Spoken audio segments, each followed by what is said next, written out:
Patients value the privacy and security of their information.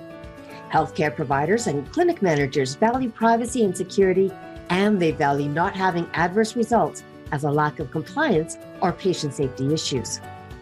Patients trust their healthcare providers with their sensitive, personal, and financial information.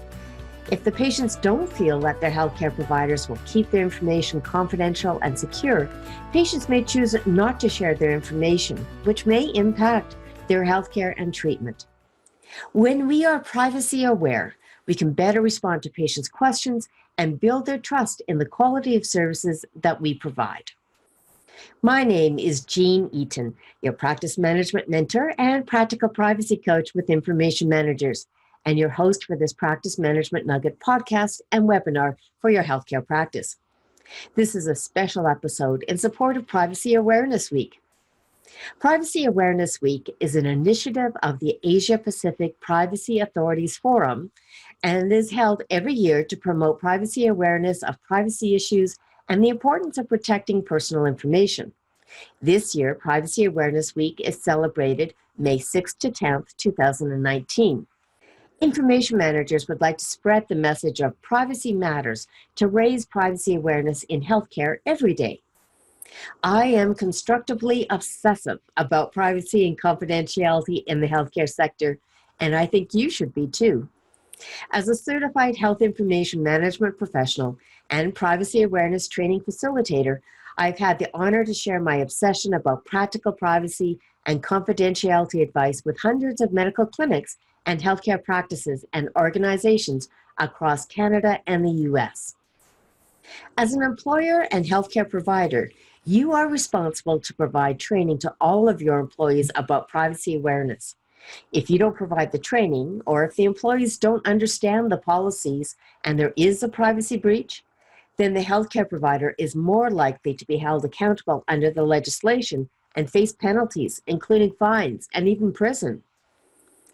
On August 31st, 2018, amendments to the Alberta Health Information Act, or the HIA, came into force that introduced a fine of not less than $200,000 for a person who fails to take reasonable safeguards in accordance with the HIA regulations to maintain safeguards to protect against reasonably anticipated threats to the security of health information. Say no to snooping. If an individual affiliate knowingly breaches the privacy and security of health information, and the custodian can demonstrate that they have implemented reasonable safeguards, including privacy awareness training, then the custodian can avoid the fines and penalties. However, the individual affiliate can be charged under the Health Information Act. Fines of up to $50,000 per breach may be applied to the individual, in addition to other sanctions from their employers or the professional regulatory colleges where applicable.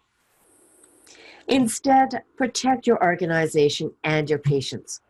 Equip your staff with the information that they need to confidently and correctly handle personal health information.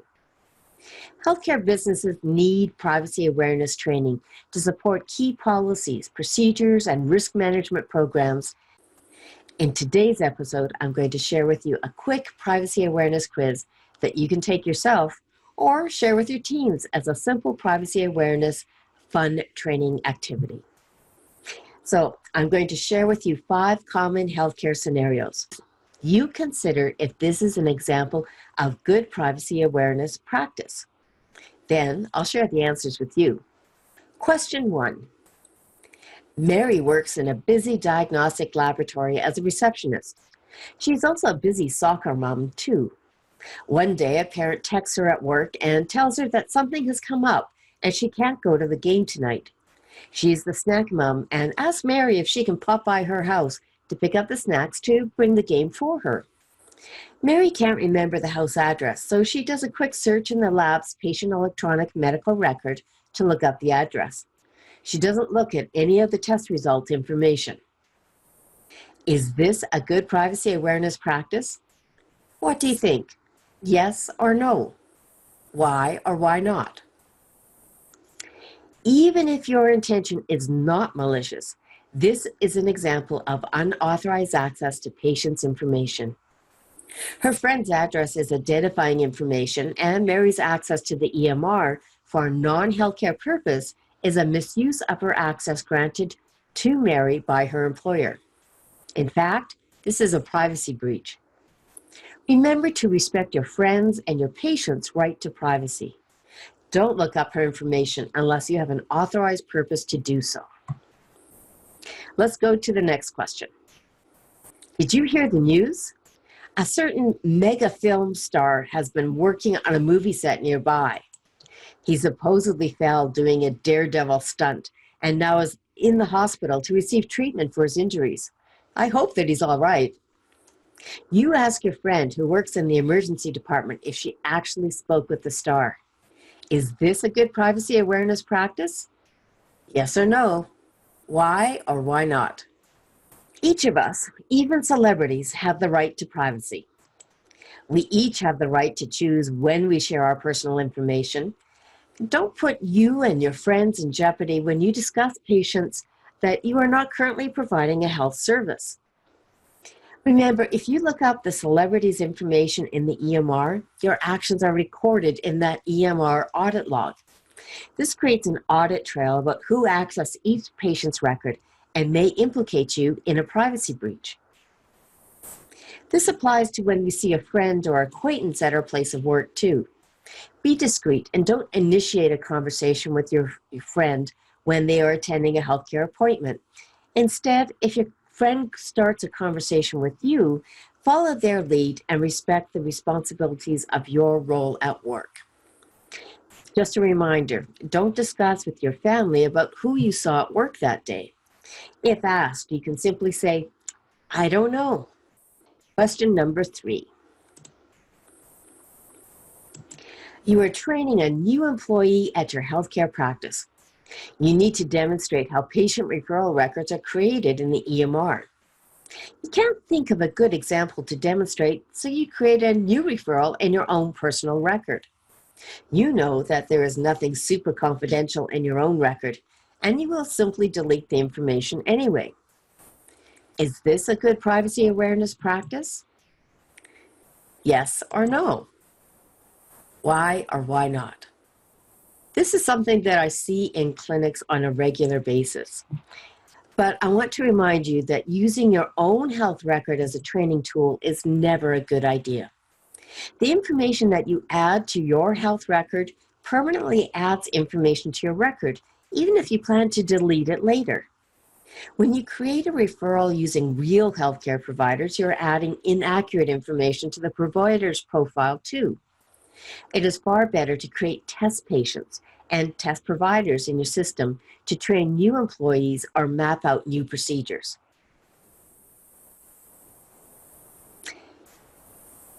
So how are you doing on your quiz? Let's go to question number 4. A patient is moving to another city and asked to have a copy of their personal health record information so that they have it with them in case they need it. They don't have a new family physician yet. You discuss the access request with the patient and identify what information the patient wants to have in a printed format. You assist the patient to complete an access request form so that you are both clear about what information will be provided to the patient, and the patient signs the form. You tell the patient that you will complete the request and they can pick up the information at the clinic in a few days. What do you think? Is this a good privacy awareness practice? Yes or no? Why or why not? The answer may surprise you. Remember that patients have the right to access their own information. In this case, the patient wants to have a copy or part of their health records with them. When you explain that there are steps that you need to take to ensure that you're getting the correct information prepared for the patient and that they can pick up the information soon, you are properly responding to the access request. Remember that there is a process and it might take some time to be able to process that paperwork for the patient, but they are entitled to request their own information. You are also coaching your patient to be privacy aware too, so that you are asking them questions about what they do or do not want to have included in the information that's being released. Now, you certainly can offer to share the information with a new healthcare provider when they get a healthcare provider, but that doesn't stop you from responding to the patient's request. If they want to have a copy of their records to take with them for whatever reason, they are entitled to their own personal information. We are the gatekeepers of the information, but we're not the judge and jury about whether or not their reason for asking the information is a good enough reason. If they want to have access to their own personal information, then they are entitled to that access.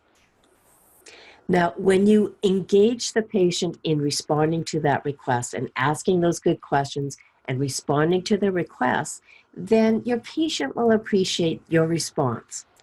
That will also help them to be better prepared next time that they have a question about accessing their own information.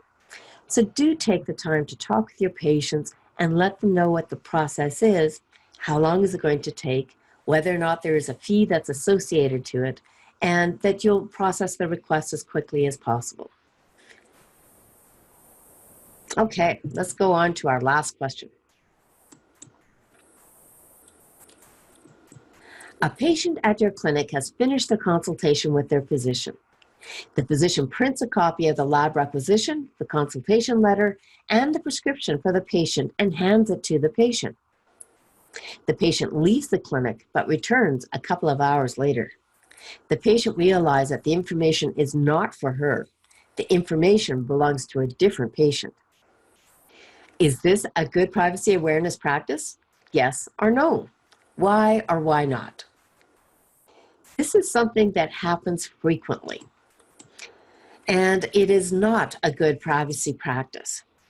The patient has viewed confidential information that belongs to someone else, and this error has resulted in a privacy breach of that other patient's information and could have also resulted in a medical error if the lab or the pharmacy did not confirm the patient's identity and use the incorrect information.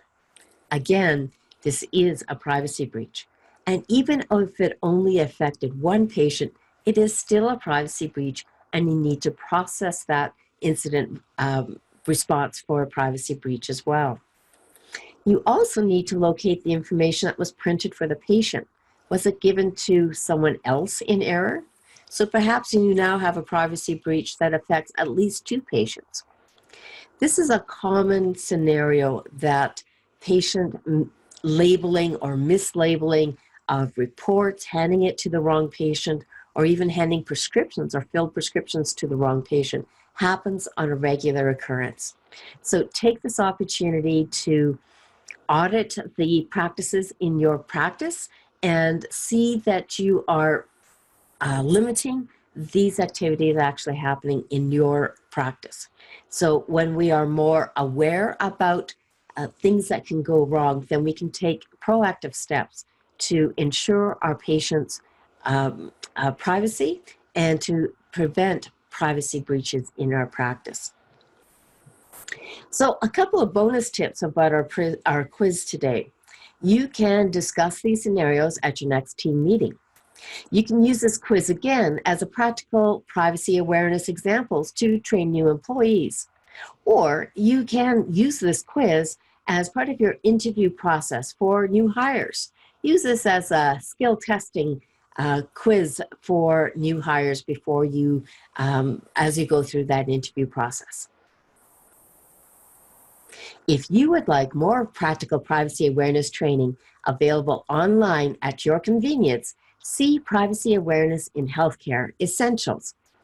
Grab this course from Corridor Interactive now at special Privacy Awareness Week pricing. You can grab it at 15% off for a limited time. See informationmanagers.ca/privacy15.